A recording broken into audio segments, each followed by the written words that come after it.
blackmail. It's got a blackmail file on all of its politicians, and it uses them to leverage and control them until it's time to release it. One dangerous stretch of Colorado Mountain Highway turned into a massive pileup in winter weather. Ted Linder with more. At least 75 vehicles were involved in the massive chain reaction crash Tuesday along Interstate 70 in Colorado's Rocky Mountains near Loveland Ski Area. The pileup followed a chaotic morning of 6 earlier crashes along the same corridor, an area already known for heavy ski traffic and congestion. Authorities say snowy conditions likely played a role, with images showing vehicles scattered across a snow-covered roadway. The crash shut down both directions of the road near the Eisenhower Johnson Memorial Tunnel. Multiple injuries were reported as officials reminded drivers to slow down, increase following distance, and use extreme caution in hazardous conditions. Ted Linder, Fox News. Farmers are feeling the effects of an increase in fertilizer prices. Robert Thornton has more. According to the American Farm Bureau Federation, rising input costs for farmers tied to the conflict in the Middle East are adding strain to an already challenging farm economy as spring planting continues. Since the escalations of tensions in the Middle East, nitrogen fertilizer prices have risen more than 30%, while combined fuel and fertilizer costs have increased roughly 20 to 40%. Some farmers pre-booked their fertilizer, or at least some of it, but most had some or all to purchase after the price increases. Mississippi State Extension agricultural economist Steve Martin says fuel costs are a big factor in fertilizer prices. Primarily, you use natural gas to make ammonia-based fertilizer, urea, ammonia nitrate, blah, blah, blah. So when you have fuel going up of any kind, petroleum fuel or whatever, it raises all prices. That's a big portion of it. He said in Mississippi's case, margins were already tight, so farmers switched corn plantings to soybean plantings due to the decreased fertilizer requirements of soybeans. With these current prices, it's going to be hard to break even unless something shifts. You could kind of pencil in a little, just barely in the black on soybeans and corn, and even soybeans that don't use a lot of fertilizer, they do use some. And of course, then there's fuel to run tractors, combines, run irrigation wells if you have to. I'm Robert Thornton. And finally, the tax filing deadline is here. Your tax return is due by midnight. Most people file electronically. However, if you don't, you'll need to get to a post office while it's open. Individuals who can file their return by midnight can request an automatic extension, and you can do that online at the IRS website. However, it doesn't mean it's an extension to pay. Taxpayers must estimate and pay any taxes owed by the deadline to avoid penalties and interest. If your community experienced a disaster, check if your deadline has been extended. Hillary Barsky, Fox News. There's more online at afn.net and on the AFN mobile app. I'm Rusty Pugh. AFA Action takes attacks on the family seriously. The enemies of the family constantly employ new tactics to try to sneak past our radar. They know if we stand together, their evil plans will fail. Your gift to AFA Action allows us to stay vigilant against their onslaught. And if you give this month, you'll receive access to the Cultural Institute video When Your Faith is Illegal by Frank Harbor on AFA Stream as our thanks. You can make your gift today at afaaction.net.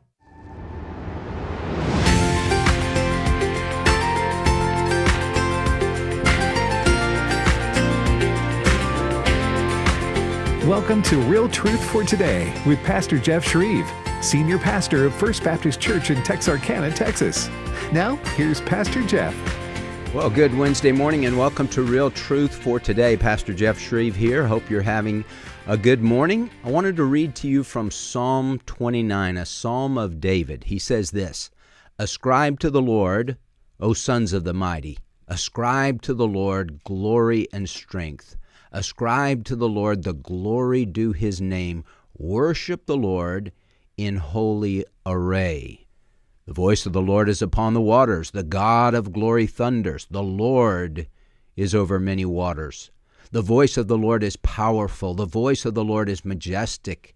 The voice of the Lord breaks the cedars. Yes, the Lord breaks in pieces the cedars of Lebanon. He makes Lebanon skip like a calf and Syrian like a wild ox. The voice of the Lord hews out flames of fire. The voice of the Lord shakes the wilderness. The Lord shakes the wilderness of Kadesh. The voice of the Lord makes the deer to calf and strips the forest bare, and in his temple everything says glory. The Lord sat as king at the flood. Yes, the Lord sits as king forever. The Lord will give strength to his people. The Lord will bless his people with peace. Well, the Lord is in control, and we don't need to fear. As the Bible says, God is our refuge and strength, a very present help in trouble. Therefore, we will not fear. Now, there are lots of things going on in the world, but we don't need to be afraid. We need to fix our eyes on Jesus, the author and perfecter of faith. We need to be aware of what's going on in our world so that we can be salt and light, but we need to know that God is ultimately in control. Now, I do want to talk about current events today, and I've invited my good friend Rod Martin, founder and CEO of Martin Capital, a philosopher, capitalist, anti-communist, Christian who loves the Lord, all-around good guy. And what I love about Rod Martin, he has such tremendous insights on things. And so, Rod, welcome again to the program. Great to be here. All right, Rod, I want to get right into it. The war in Iran, this thing changes very rapidly, where it looks like we're annihilating them right off the bat. We kill their supreme leader. Looks like this isn't going to last long, but they seem to be like a cat that has 9 lives. They keep coming back with no Air Force, no Navy. But then they control the Strait of Hormuz, and they seem to control the negotiation talks. So let me ask you. I want you to give me your update on it. But do you think this is a quagmire that if we could go back in time, we would say we shouldn't have done it? Well, first of all, it's a little hard for anything that's lasted less than 60 days to be a quagmire. I mean, Vietnam, depending on how you want to count it, was 8 years or almost 20. Afghanistan was 20. Iraq was similar. And even there, if Joe Biden hadn't thrown Afghanistan away, we actually would have been successful there. We had some reasonable degree of success in Iraq. We had a lot of success in South Vietnam and then threw that away after we won it.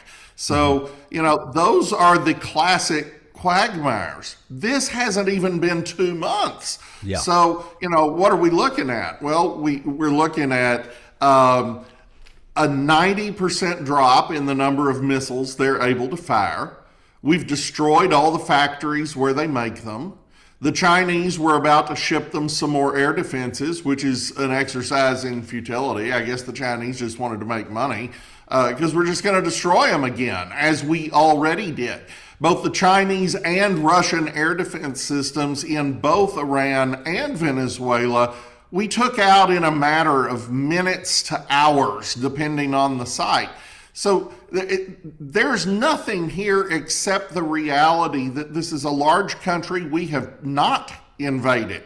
There's not any American boots on the ground in Iran, and there aren't gonna be unless it's some just very small targeted operation against something like Karg Island or something, which is far off the mainland. That's not an invasion. That's an economic action.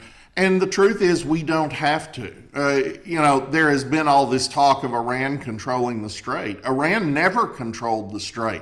Iran was able to threaten passage through the Strait sufficiently that the insurance companies quit insuring oil tankers to go through the Strait. Could they have gone? Yeah, probably, but it wasn't commercially viable. Well, we just completely flipped the script on that too, because we are now blockading Iran's ports. We're seeing significant uptick in traffic from the other Gulf states. We transited multiple warships through the Strait the other day without incident.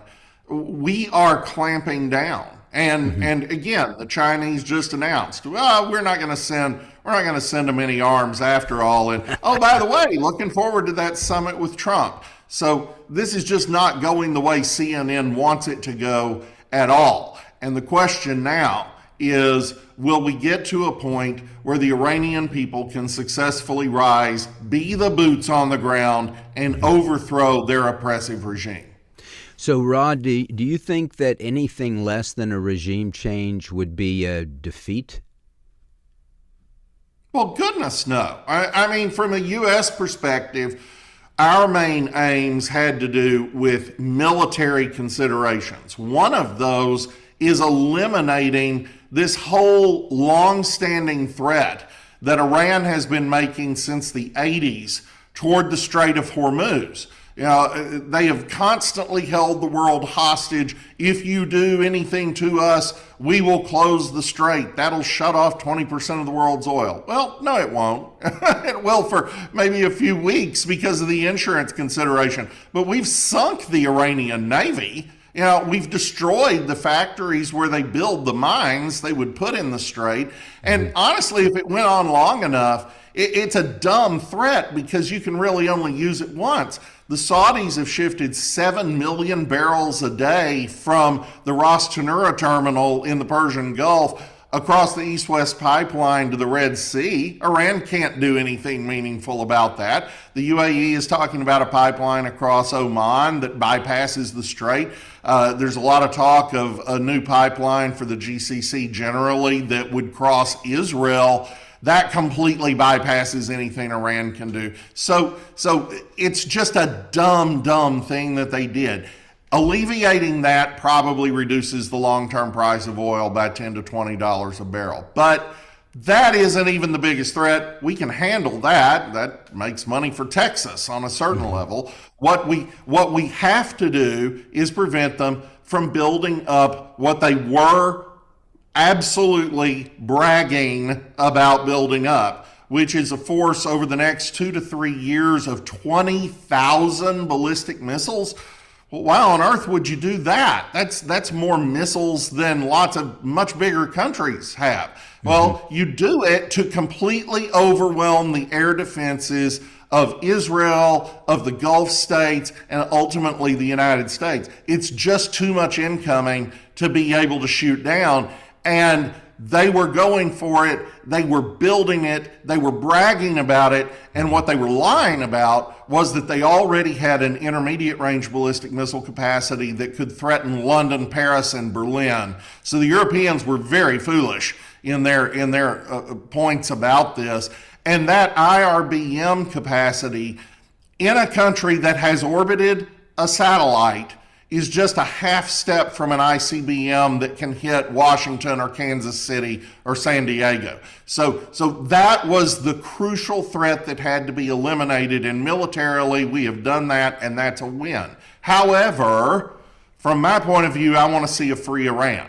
And I believe that we can get there, and I believe we don't have to have troops on the ground, because what we're able to do now with drone strikes on individual IRGC members, just, manning checkpoints in the streets, things like that. We're taking these guys out like crazy. And the net result is you get to a point where 93 million Iranians can actually, not safely, but without the likelihood of just a mass slaughter, rise up and overthrow their government. And that would be a huge win for the world. But we can win this militarily without any of that happening. Well, Rod, when we think about like Hamas, the people in Israel are like, if Hamas stays in power in Gaza, they're just going to do this again. So you can decimate them, but they just keep coming back. That's what I was thinking about with Iran. If there's not a regime change, if the radical Muslims stay in power but get decimated, they'll just rebuild, and we're going to be facing this again down the road. Well, clearly a full and final solution to this problem is preferable, but we're not willing to invade Iran to get there. I mean, we're just not. We're not going to send 250,000 troops into Khuzestan and march through the mountains toward Tehran. That's just not going to happen. So can we get it to the point where the people can do something about their problem? I think so. And I think that will actually happen. If it doesn't, okay, we solved this problem for 10 or 20 years. We may have to fight it again. We had to fight the Germans again in the first part of the 20th century. Right. That doesn't mean we lost World War I. Right. And the American tendency to assume that everything has to have a movie ending is just historically wrong. This is a huge triumph, even if we stopped today, and we're not going to. Yeah. Well, so pull out your crystal ball and tell us how you think this is going to go in the next few days, the next weeks, the next months. You see this ending soon? Well, I can do better than a crystal ball. I can quote you crude oil prices. We were at about $119 at the peak. Now we're at about $91. That's extraordinary. And actually for WTI, that's down $4 a barrel since yesterday. So, I mean, clearly markets see that this is going differently than MS Now would have you believe. Right. And so that's a big part of it. The second part of it is, as the blockade really takes hold, it cuts off the Iranian regime's ability to pay its bills. And what sparked all this in the first place in December was an economic collapse. Their currency dropped to basically zero. Their banking system just shut down. And so they can't pay their people. At some point, that has a significant effect on how willing you are to, go out in the streets and die to murder a bunch of peaceful protesters. So you have a serious problem there as we dry up the last money they were making. And that's without taking Karg Island, where 90% of Iran's exports flow through.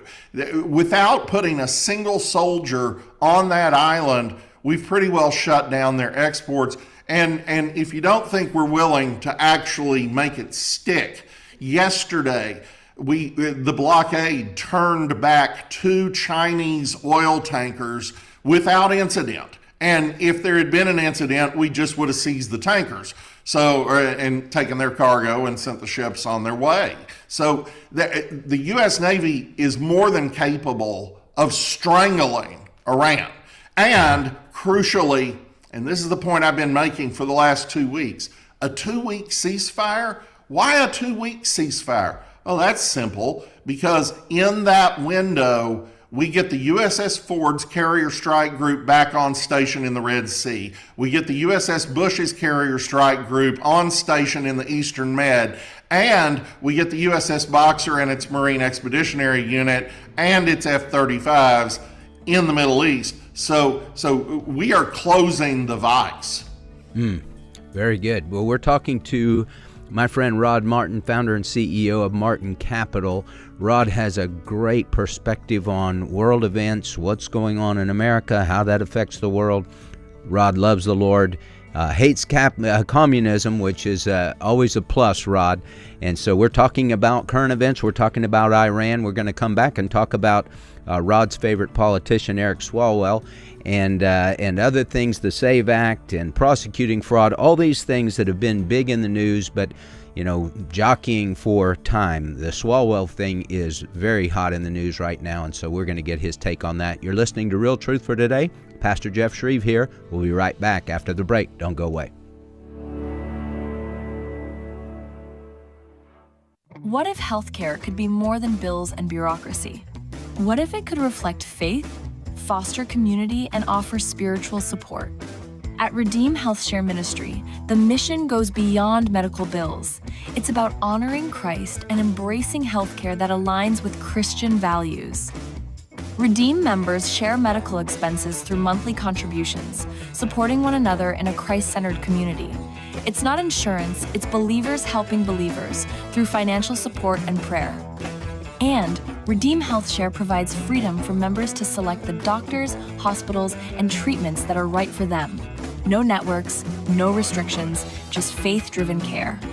From everyday checkups to unexpected medical emergencies, Redeem offers flexible programs and encouragement rooted in Scripture. Because your health care should reflect your faith, not compromise it. More at redeemhealthshare.org.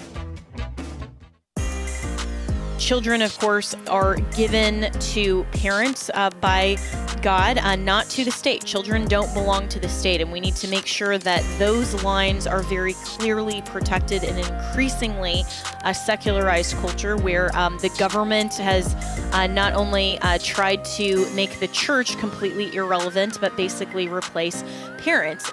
Jenna Ellis in the morning, weekdays at 7 Central on American Family Radio. Here's Pastor Jeff Schreve with From His Heart Ministries. How many people come to church and they're chained to a bitter spirit and all sorts of problems, chained to greed and selfishness? Even when they want to break free, they can't seem to break free. Worship Him and praise Him and let Him remove the chains. Learn to break the chains forever through Christ. Join Pastor Jeff Schreve on From His Heart, weeknights at 6 Central, here on American Family Radio. Satan wants to destroy God's sacred design for marriage and family. How do we defend them in this hostile culture? Activate Summit 2026 is July 16th through the 18th at the Cadence Bank Arena in Tupelo, Mississippi. And the focus this year is on God's plan for marriage and family. Speakers include Bert Harper. Love your neighbor as yourself. Do y'all see the emphasis God puts on that? Jeff Schreve. The devil uses people as his pawns, so to speak. Jessica Peck. Stepping into their world, what they like, that's a great way to start. And more. There's also Activate Kids, a separate track for children ages 6 to 12. And something new this year. Get separate tickets for an exclusive meet and greet reception at AFA with the conference speakers on the evening of July 17th. Register now for Roots to Fruit. Grounded in truth, growing in grace. Visit afa.net/summit. afa.net/summit. This is Real Truth for Today. Podcasts of the program are available on the podcast page at afr.net. Now, back to Pastor Jeff Schreve. Welcome back to the program. Pastor Jeff here with my friend Rod Martin. We're talking about current events. And let me just say before we jump back in, you heard the clip, Roots to Fruit, July 16th through the 18th. I will be there and my wife will be there. We're looking forward to meeting and greeting and getting to know all the folks and having a great time together. So check it out, afa.net/summit, afa.net/summit. It'd be a great conference for you and your whole family. Okay, Rod, so I had mentioned about Eric Swalwell, and I ran across this clip by Victor Davis Hanson, who always makes a lot of sense in his evaluations of things. I want to play this and get you to comment on it. So here we go. So what happened to Eric Swalwell? Well, on April 10th, his world blew up because suddenly, out of the blue, some of his congressional staffers, all female, came forward. And one of them said that she was raped by Eric Swalwell while intoxicated on 2 occasions. Another one said she was sexually assaulted. Another 2 or 3 said that he had a bad habit of forcing congressional women, many of them 20 years younger than he was, to sign non-disclosure forms so that they could not voice what he had done to them. And he had chronically, insidiously sexually harassed them. Now the latest bombshell is people on his gubernatorial campaign staff have said that they believe that these charges are true, and some of them have resigned. And this made a great controversy the last few days in California. There were other even more disturbing. In Anthony Weiner style, there were women who had been receiving text from Eric Swalwell allegedly showing his genitalia, something like Anthony Weiner did that destroyed his congressional career. There were also stories that he was using campaign funds for his own child care. He has been married twice, his present second wife. They have 3 children, but reportedly he was improperly using campaign funds. Well, why did this come up right now? Some of the stuff dates back to 2015 and 16, and apparently it was widely known among California politicos, both nationwide and in California, that he had been a serial sexual harasser, and yet no one came forward. The answer is analogous to Joe Biden. People knew in 2020 that he was non compos mentis, but they used him as a waxen effigy because the other candidates were not viable. And once he was elected, by staying in the basement, the Obama-era politicos took over his government, and we essentially had the most left-wing administration in modern history. All right, Rod. It sounds like the Democrats just have this machine going. They're looking at pieces, and it's like, okay, I can't use that guy anymore, so we just throw him to the wolves. We've known this about him for a long time, but he's not any use to us anymore. We don't care what happens to him. Did you agree with Hanson's summation of that? Well, that's all right, but it's not the whole story. The rest of the story is he is a serious contender, or he was a serious contender for governor of California, and he has rivals in that race. He was not the anointed Democrat candidate. He's running against Democrats, and all of a sudden, there's not really a lot of point for them to protect Eric Swalwell. So there were a lot of Democrats who wanted rid of him, and they actually are a little concerned that they could lose in November. I don't know that there's a lot of reason for them to be concerned about that, but it's always wise in a political campaign to cover the downside. Steve Hilton would be a nightmare for Democrats if he were elected governor of California. So yeah, it was time to just blow him up. And he isn't useful in Congress anymore because he's stepping down from Congress. He's running for governor. So what do you do with all that? Well, the Babylon Bee laid it out, I thought, pretty well with their, fake news you can trust headline that said, Swalwell denies raping all those Chinese spies he slept with. And, this is the problem. Swalwell has had this long-time affair with Fang Fang, who it turns out to be a CCP spy. He is a walking just security leak. There's no end to it. He's also pretty reprehensible and dishonest and has pulled some tremendous stunts in Congress, but that served Democrat interests. This suddenly puts him in a rivalry with other Democrats, and so, they have stuff on him. They used it. Mm-hmm.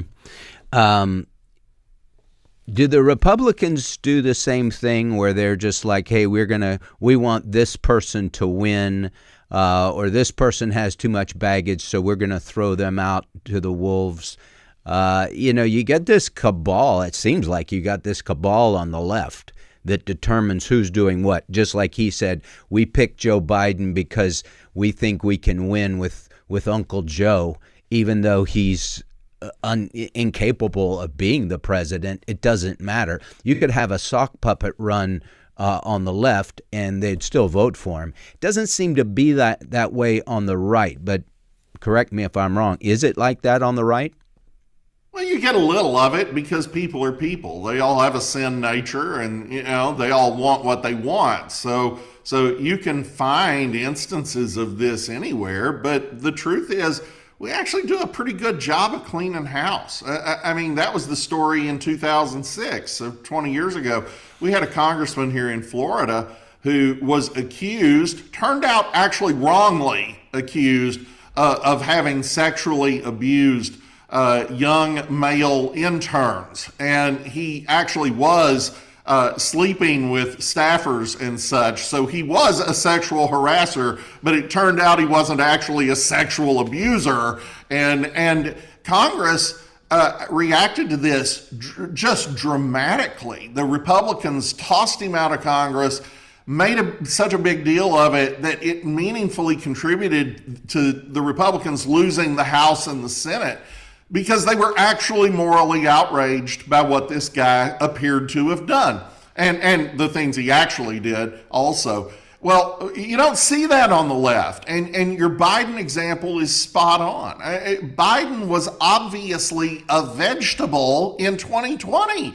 All you had to do was listen to him or go to one of his rallies where he had like 8 or 12 people show up. There was more press than people. He campaigns from his basement. Everything is controlled. Everything is scripted. Why? Well, honestly, because the Democrats had just had a president who went off script and did things that aren't acceptable to the Beltway uniparty establishment, and certainly not to the deep state. And people think, what's the deep state? Well, the deep state's simple. There's one president elected. He gets to appoint about 5,000 officials in the entire U.S. government.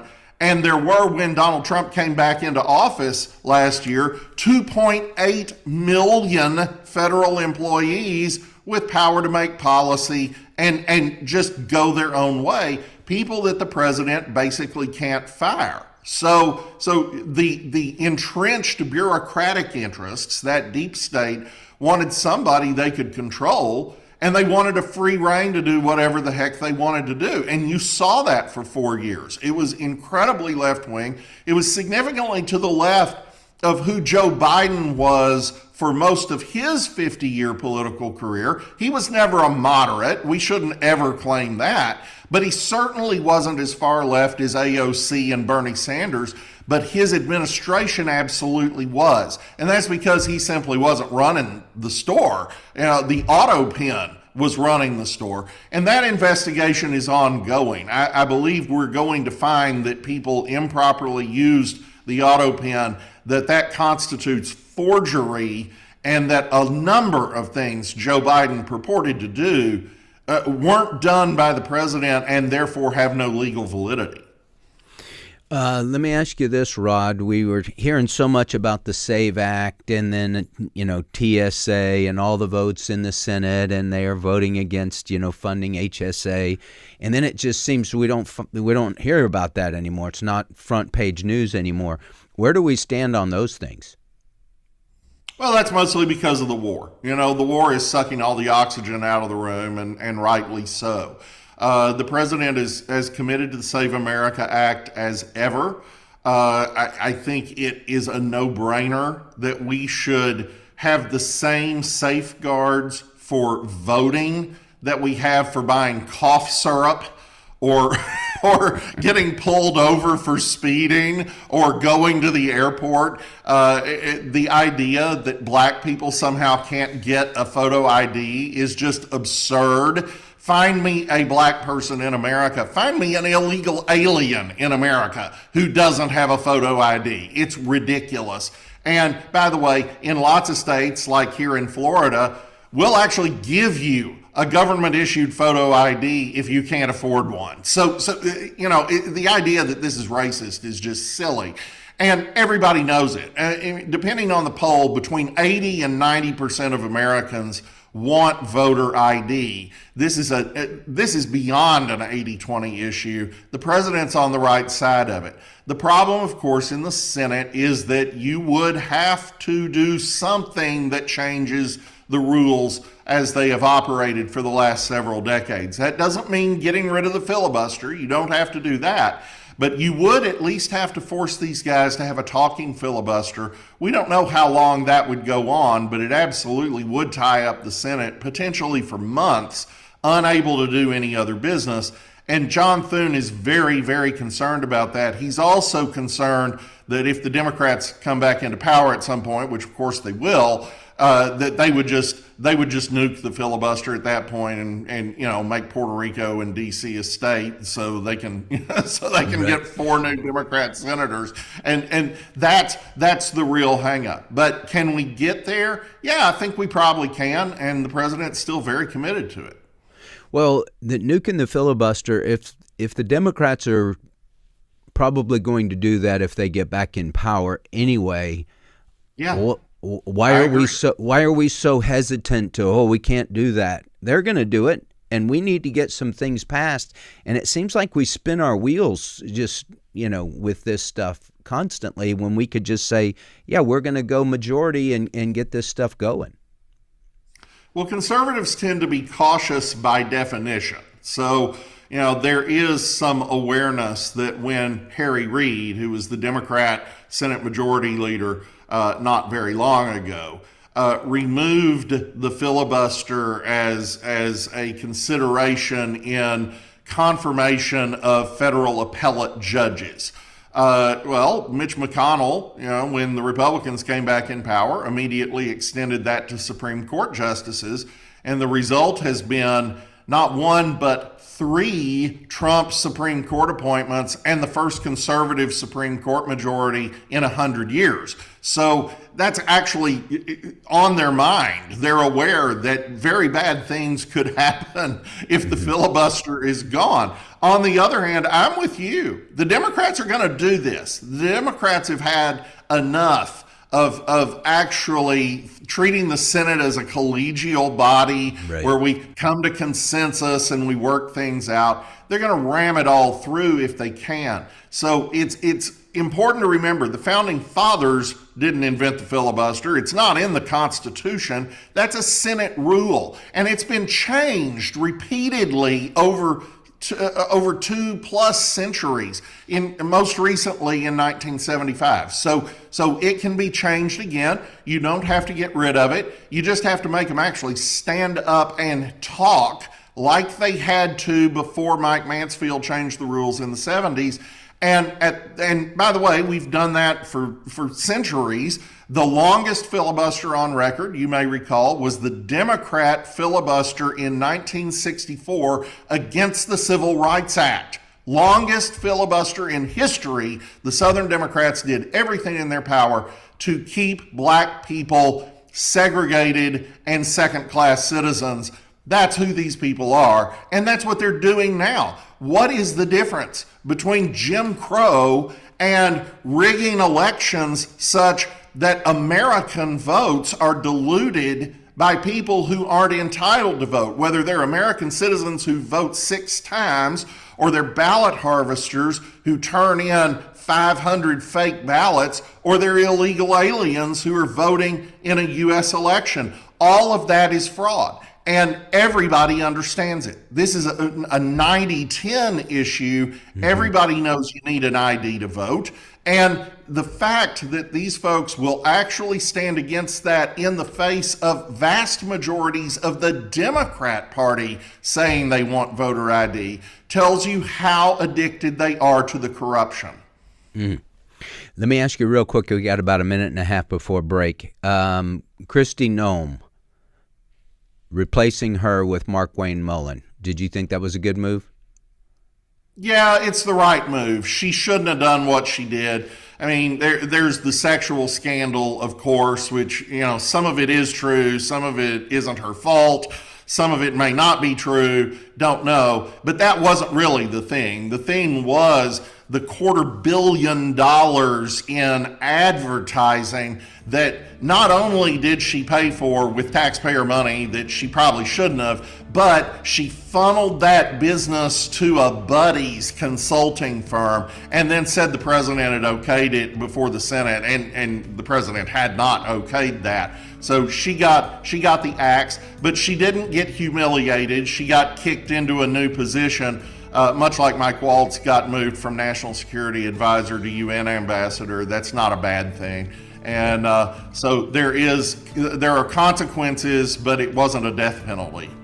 We're talking to Rod Martin. You're listening to Real Truth for Today. Pastor Jeff Schreve here. When we come back from the break, we'll be taking your calls, 888-589-8840. That's 888-589-8840. If you have a question for Rod or a comment, we'd love to hear from you. So give us a call and let's talk.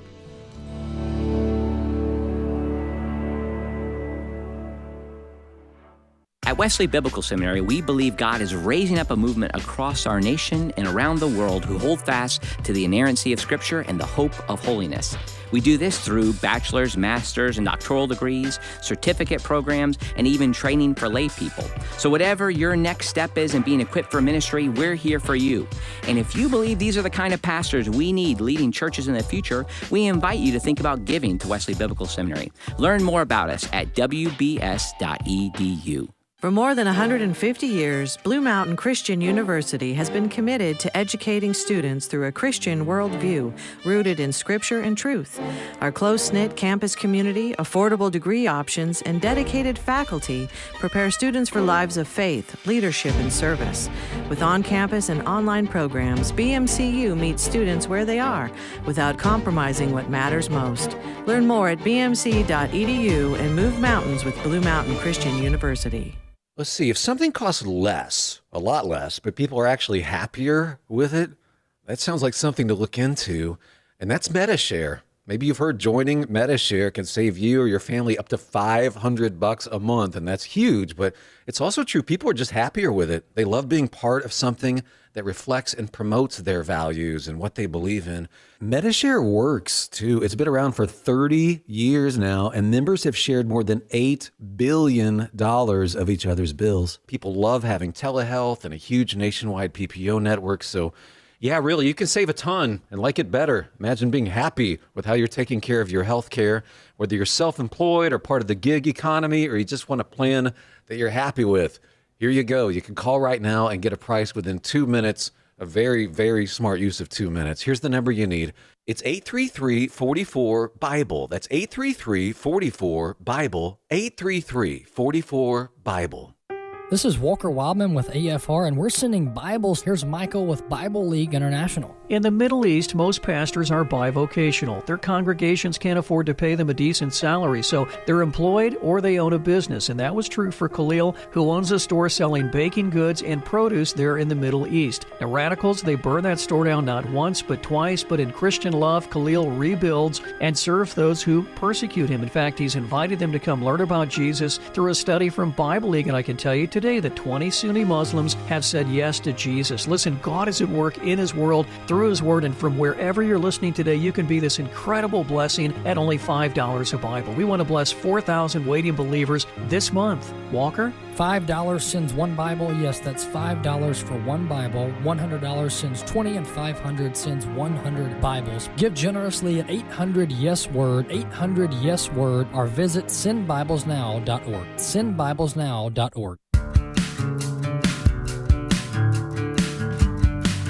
If you'd like to contact Pastor Jeff, email pastorjeff@fromhisheart.org.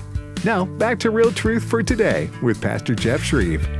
Welcome back to the program. We're talking to my friend Rod Martin. We're talking about current events and what's going on with the war in Iran, and Eric Swalwell, the SAVE Act, prosecuting fraud, things like that are so important. But Rod, as we were talking at the break, okay, President Trump got himself into a lot of trouble by posting. First, he's in this feud with the Pope, which I mean, I don't agree with the Pope, but I just don't think it's in Donald Trump's best interest to be going after the Pope on social media. But then right on the heels of that, he posts that meme of him looking like Jesus, healing somebody. That created quite a stir, and Christians, this is blasphemous, and to his credit, he took it down. But what do you think goes on in his head when it comes to things like that would be such a no-brainer to the rest of us? Don't post that. Well, Donald Trump is not a regular attendee of a Baptist Sunday school. He's thinking about this politically. Politically, the point of the meme was that what he's doing is healing America, which is completely consistent with everything else he's doing and saying. So that made sense to him. It wasn't his meme. It was actually a meme created by Nick Adams and posted back in February with, little hubbub. He thought it was okay. He thought it was funny, I'm sure. And to his great credit, he did take it down. And I want to credit some other people who may not be deserving of it, but I'm pretty sure they are. There has been criticism of guys like Robert Jeffress and Franklin Graham and Jim Garlow. Why haven't they condemned the president in public? Well, sometimes your spiritual advice is better given over the phone than on Twitter. I mean, that would be the obvious thing. Clearly, somebody talked to him and he took it down. That tells you that he listened which he frequently doesn't when it comes to this kind of thing. And he almost never backs off of a position once he takes it. Here, he just quietly took it down. So I think, the right people said the right things, and he had a heart to listen.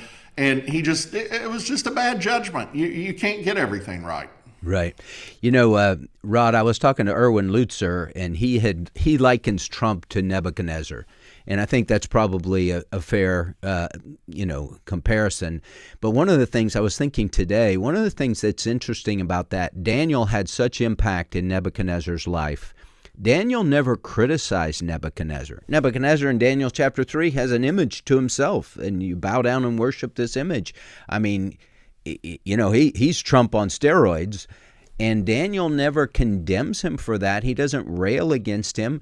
Daniel cares about Nebuchadnezzar, and because of Daniel's witness and obviously what God did in Nebuchadnezzar's life, he seems to put his faith and trust in the God of the Bible, in the God of Israel. And as I asked Erwin Lutzer, I said, do you think we'll see Nebuchadnezzar in heaven? He said, yes, I do. Oh, absolutely. Yeah. And look, and the rest of that story, God consistently refers to my servant Nebuchadnezzar. He has raised up Nebuchadnezzar to do his will, even though Nebuchadnezzar is a pagan unbeliever.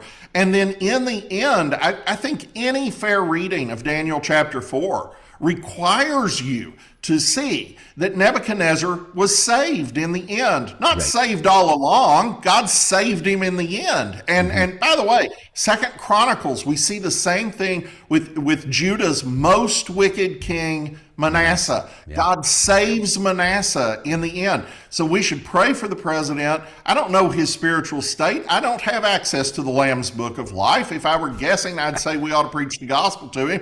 For the same reason, we ought to preach the gospel to everybody in our churches. A bunch of them are probably going to hell too. And everybody would do better if they were reminded of the glorious grace that Christ alone provides. So we should always preach the gospel at all times, and certainly to our leaders, certainly to Donald Trump. And I have great hopes for his future as well. Rod, let me ask you this, because Trump is he is without a doubt the most consequential president in our lifetime, bar none. I mean, even as great a president as Ronald Reagan was, Trump is getting more done than anyone has ever gotten done. I mean, he's a businessman, not a politician. Why do you think he doesn't say to himself, I need to have a team of people where I run these things through before I post them out there? Or do you think he does it on purpose because he says, I need to start a fire over here so I can do something, over at this other side? Trump knows that his posting is part of why he became president in the first place. He knows that it's a channel of communication that goes completely around the media. He also knows that it completely refocuses the media on what he wants them focused on whenever he chooses to do it. And if you have that attitude, you're going to put a bunch of stuff out, and some of it isn't going to work. You have comedians with the same problem. They do a stand-up routine, and 90% of their jokes are great, and a couple get booed. And that's exactly where the president is. And I have to say, Ronald Reagan might have done something more like this if the internet had existed. We think of him as a much more steady and grandfatherly presence.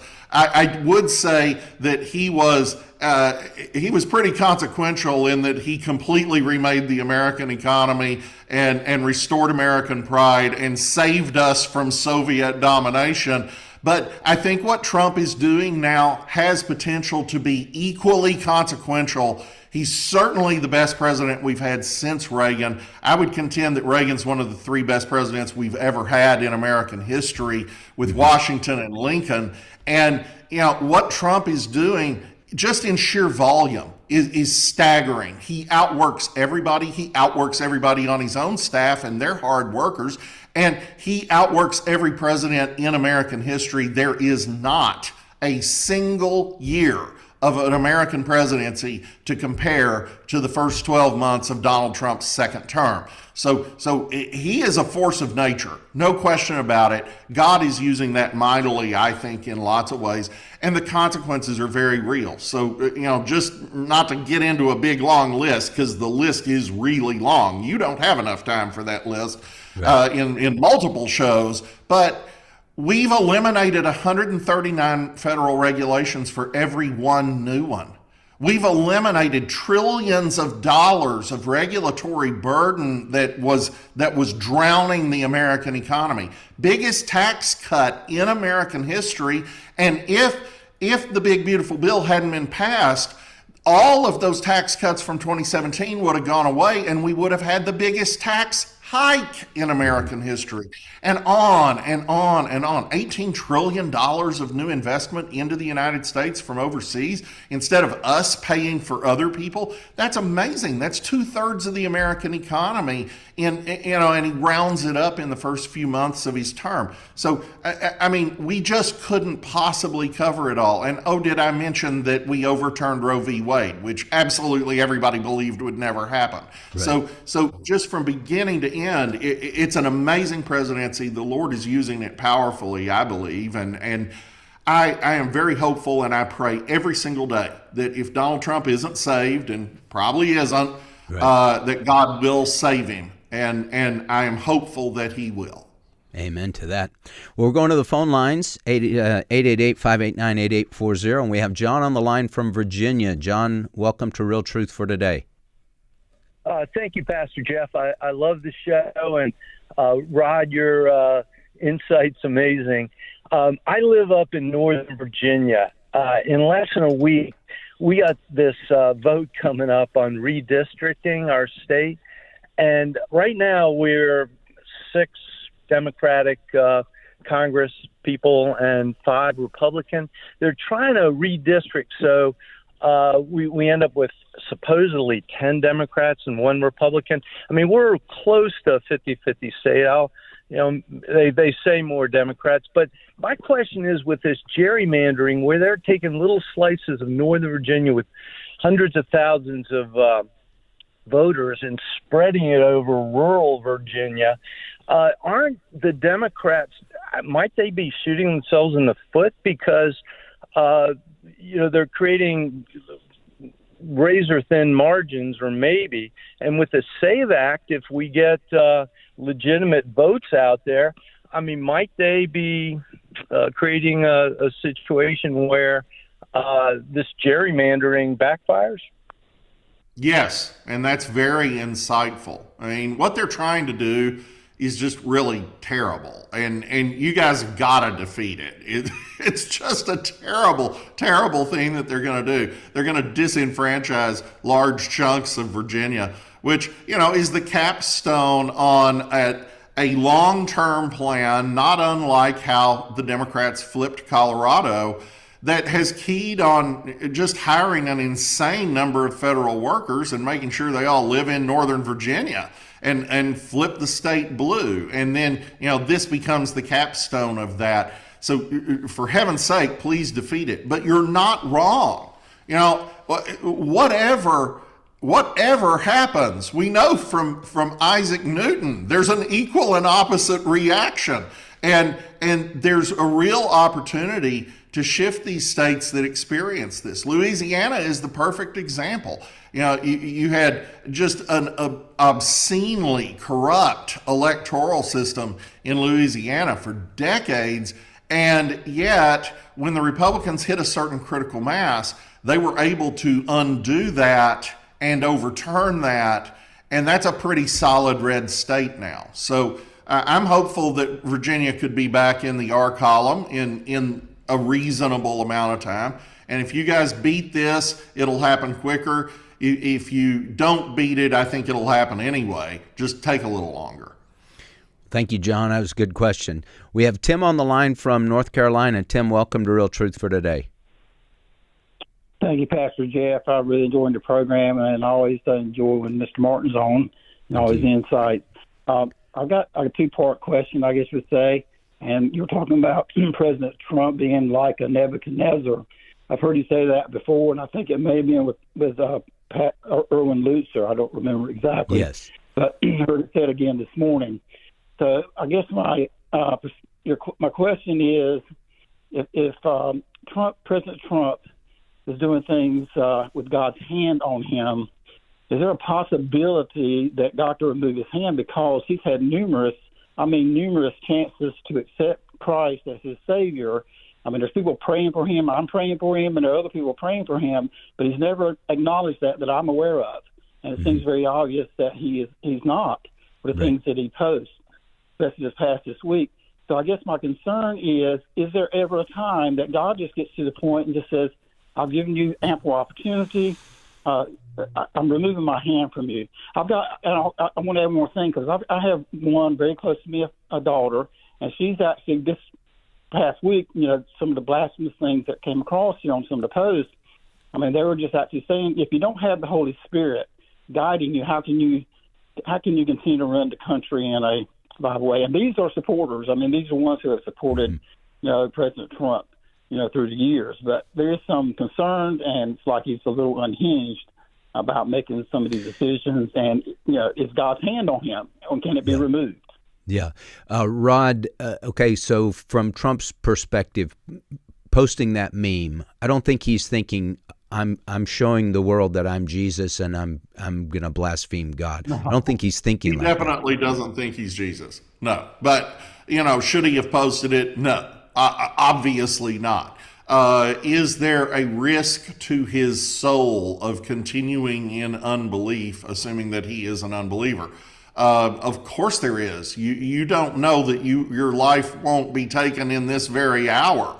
Right. So, and aside from that, yes, people absolutely can hit a point where there's no returning. Pharaoh did. So yes, if he has not repented his sins and turned to Christ and accepted his gracious offer of a substitutionary atonement, Christ's death on the cross in the place of our legitimate execution for all eternity for our treason against our King, the Lord our God, if he doesn't accept Christ's provision for him, then eternity is very bleak, no question about it. And time's a wasting. You got to get right there. Now, it's worth noting that our friend Jim Dobson, God rest his soul, was absolutely convinced that several years ago, Trump had accepted Christ. Jim told me repeatedly that he was in the room when it happened, that there were other people I know who could attest to this. And who am I to argue with Dr. Dobson? I mean, seriously? But I don't see the fruit on the tree. No, I don't know that he is. I would assume we should always pray for everybody we know, including our pastors. We have a friend, Jeff, who preached a revival up in North Carolina a few years ago, and 2 senior pastors came forward and got saved. So, amen to that. Well, Rod, we're out of time. Thanks for listening to Real Truth for today. Pastor Jeff Schreve here with my friend Rod Martin talking about issues. Hey, pray for President Trump. He needs our prayers, and may God use us as Christians like Daniel, as God used Daniel in Nebuchadnezzar's life. God bless you. The views and opinions expressed in this broadcast may not necessarily reflect those of the American Family Association or American Family Radio.